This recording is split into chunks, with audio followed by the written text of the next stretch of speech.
Outre le fait que je dois rester beaucoup alité et que le chat décide littéralement d'être collé à moi en permanence, on va devoir faire la vidéo comme ça longue. Donc ça risque de bouger en termes de vidéo. Je suis désolé, j'ai pas moyen de faire autrement. Cette vidéo va être probablement trigger parce que ça va parler de les dispositions loin fin de vie, tout ça.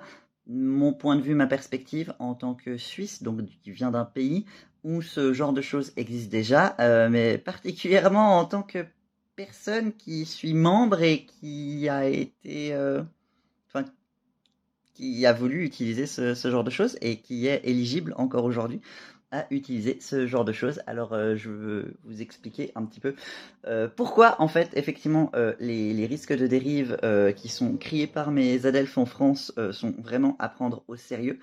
Et si après vous avez des questions à ce sujet particulièrement, euh, dans le cas pour Exit, parce qu'on a deux associations de ce type-là en Suisse, Exit et Dignitas. Dignitas, je m'y suis jamais trop pensé.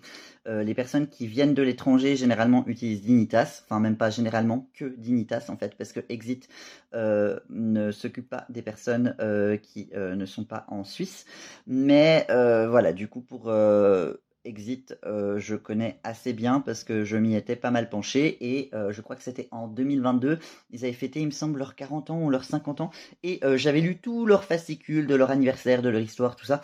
Donc voilà, je me rappelle assez bien. Et du coup, ben, vous pouvez peut-être après mieux comprendre également pourquoi je dis tout le temps que littéralement le diagnostic de syndrome d'air dans l'os m'a sauvé la vie. Parce qu'en fait, bah, avant ça, bah, ma vie, elle était clairement pas digne. Et du coup, puisque je ne pouvais pas vivre dans la dignité, bah, j'essayais de mourir dans la dignité. Et comme ben j'y arrivais pas par mes propres moyens, parce que j'ai beau être drôle et avoir beaucoup de qualités, mais visiblement me supprimer, c'en est pas une, et ben je me suis donné une année de la dernière chance. Je me suis inscrit, je suis devenu membre de l'association Exit, association pour le droit de mourir dans la dignité, je cite, et je me suis donné une année en me disant voilà, ben, pour prouver absolument complètement que j'ai tout fait, qu'on peut plus rien faire pour moi, je vais vraiment donner la dernière chance, à vraiment continuer à pousser toutes les portes. Et après ça, eh ben, avec tous les médecins que j'ai déjà vus avant, et après tout le forcing que là j'aurais fait pendant cette année-là, on ne pourra pas dire que euh, j'ai pas essayé. Et donc, je pars. Ça suffit. Évidemment, à l'époque, on ne savait pas que j'avais un syndrome d'air dans l'os. On ne savait pas que j'avais cette condition-là. Avant, j'avais vu des dizaines et des dizaines de médecins qui disaient que j'avais rien, ou ils savaient pas ce que j'avais, ou qu'il fallait que je fasse plus de 6 de ça, de ça, de ça, de ça, ou ça fonctionnait pas, ou ça aggravait ma situation, et où du coup ils ont conclué que bah, c'est que j'avais probablement la flemme. Hein. Flemmingite aiguë, hein, c'est grave maladie. Histoire d'être clair, pour clarifier de quand je dis que je suis éligible, parce qu'il y en a qui me disent non mais non ça te concerne pas, t'es pas éligible.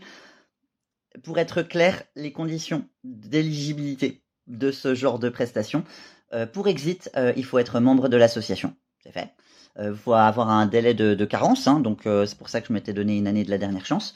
Le domicile principal doit être établi sur le territoire suisse. Il ne suffit pas d'y séjourner ou d'y être accueilli. C'est différent si on fait les démarches avec l'autre association.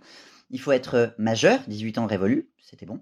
Disposer de sa capacité de discernement, ok. Être atteint soit d'une maladie d'incurable, soit de souffrances intolérables, soit de polypathologie invalidante liée à l'âge. En gros, il faut pouvoir prouver que on remplit ce genre de choses.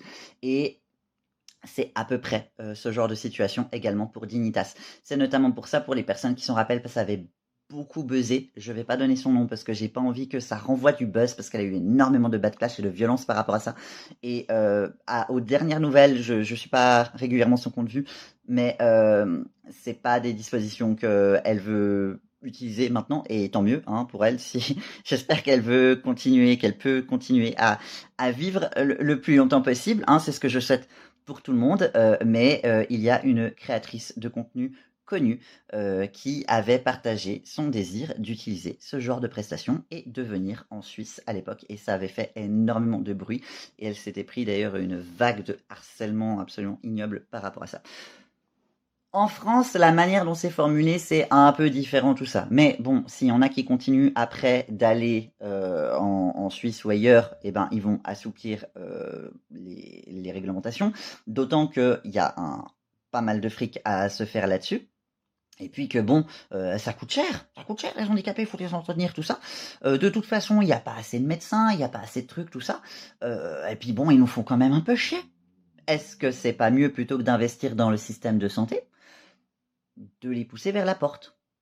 Alors moi, étant donné que voilà, hein, comme je dis, je suis toujours membre. Hein, j'ai pas du tout l'intention d'utiliser, j'ai pas du tout l'intention de partir. J'ai par contre des directives anticipées qui ont été faites à la suite de mes démarches auprès d'Exit. Donc voilà, de ce côté-là, c'est carré. Peut-être qu'un jour j'utiliserai, mais c'est pas du tout quelque chose qui est prévu pour demain ou un futur proche ou quoi que ce soit. Peut-être qu'un jour je voudrais, mais c'est pas du tout voilà. Mais c'est vrai que c'est très très questionnable. C'est extrêmement très très questionnable. Et si j'avais pas été inscrit à Exit et si j'avais pas entre guillemets brandi la menace de Exit, peut-être que je n'aurais jamais été diagnostiqué. Parce que la raison pour laquelle j'ai été diagnostiqué, que je me suis donné cette année de la dernière chance, tout ça, j'ai été voir un chirurgien, j'avais déjà vu d'autres médecins, notamment des chirurgiens, tout ça. Je leur avais dit, enlevez-moi le matériel que vous m'avez foutu dans le dos. C'est à partir de là que mon état, il a flambé complètement. Avant, tout le monde m'a dit, on peut pas faire ça, c'est pas possible, on ne fait pas ça, patati patata. Le chirurgien en face de moi m'a dit, effectivement, normalement, on ne fait pas ça. Mais bon, il y a quand même une différence. Quand je vois quelqu'un qui est jeune et qui est inscrit à Exit, je suis quand même obligé de m'asseoir et de discuter, en fait. On peut pas vous laisser comme ça, effectivement, il faut qu'on regarde et tout ça. J'aimerais avoir un deuxième avis médical, si vous êtes d'accord, j'aimerais vous référer chez un collègue.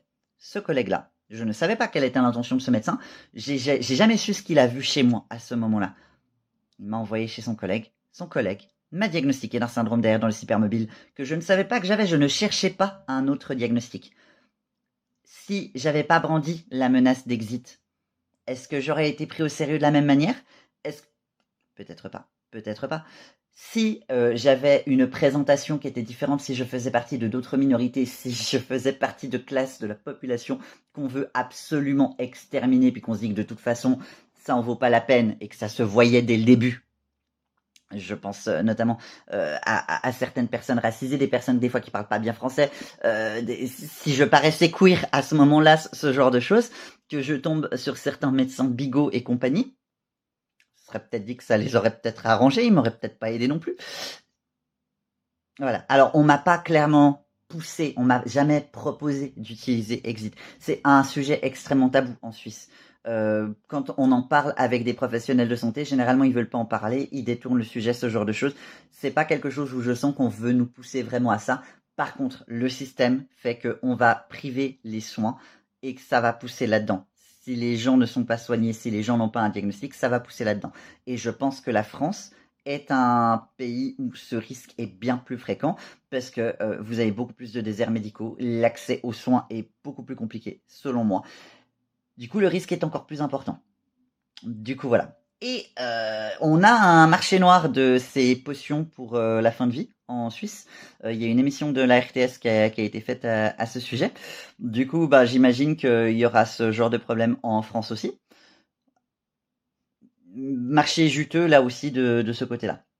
Voilà. Donc, si après, voilà, vous avez besoin de questions, de précisions, d'impressions de ce côté-là, j'ai un peu balancé comme ça la sauce par rapport à ce que j'avais en tête.